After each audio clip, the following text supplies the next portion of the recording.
Please be seated.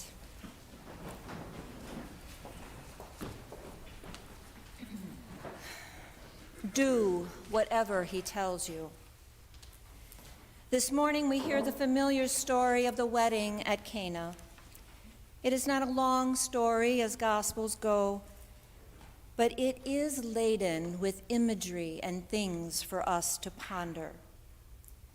I am always struck by the exchange between Jesus and his mother. Mary tells him that they have run out of wine, and Jesus replies with an attitude that is dismissive at best and rude, really, at its worst.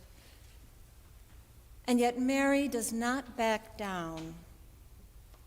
It is here that we have this vignette, this moment between Jesus and his mother, where Jesus, with his genuine reluctance to begin his public ministry, suddenly changed.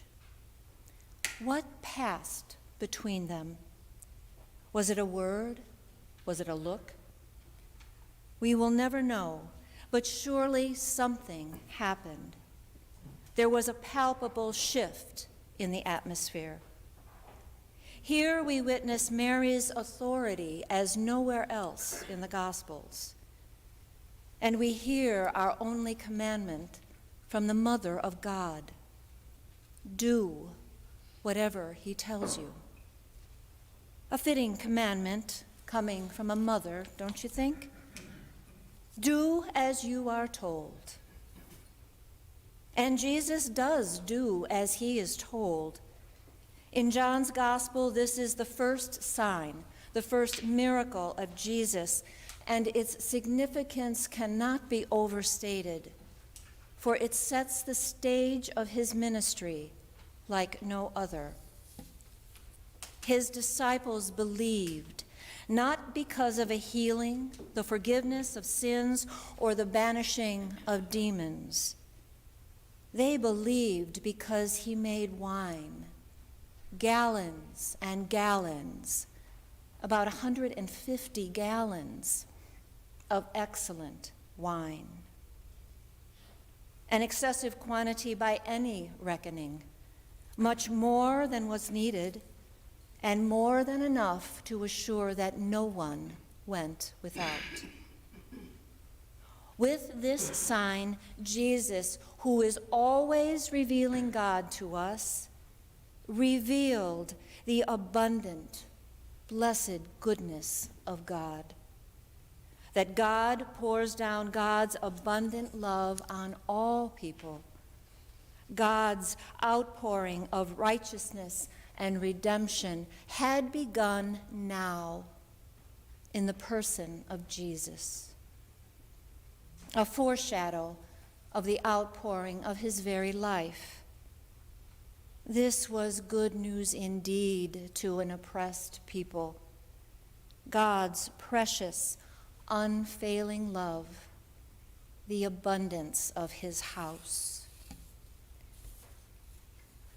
Sadly, abundance is not a word that we often hear.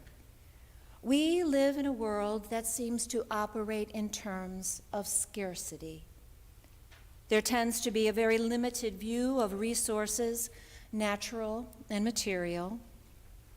What we hear is there's just not enough. There's not enough for everyone. The consequence of this message can be seen in our society's high levels of stress and anxiety. It appears in pernicious competition, hoarding, plundering, and greed. Scarcity thinking can result in inequitable institutional practices and policies. Trust and collaboration are eroded. Creativity and possibility are reduced to stagnation and fear of change. No matter how much we have, the prevailing message seems to be there is not enough. Scarcity is accepted as just the way things are. This, friends, is not what Jesus would have us believe or accept. It is not a matter of denial or wishful thinking. It is a matter of faith, faith in the abundance of God's goodness towards us. If you're wondering what this might look like, allow me to tell you a story. Once, there was a small neighborhood church. The people became aware that families in their community were going hungry. They felt called to do something about that and start a large-scale food ministry. The world would tell them they were too small to take on such a project, that they did not have enough money to sustain such a ministry. They certainly didn't have enough people to volunteer, and how could they possibly pull it off? They'd never done it before. Well, they decided to ignore all that and do what Jesus told them to do. And lo and behold, the money came. People showed up from all over to volunteer.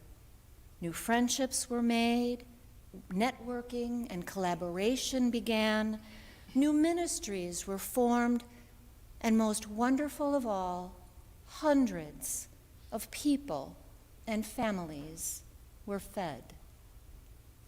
Does this sound familiar? Yours is a story of water becoming wine.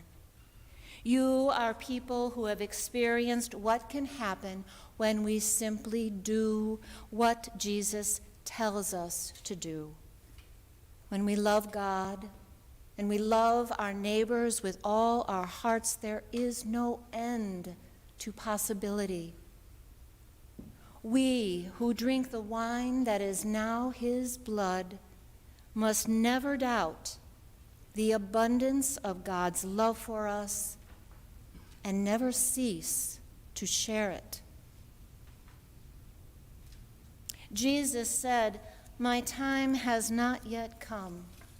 Maybe, just maybe, Mary replied, "It is always time to do justice and to love kindness."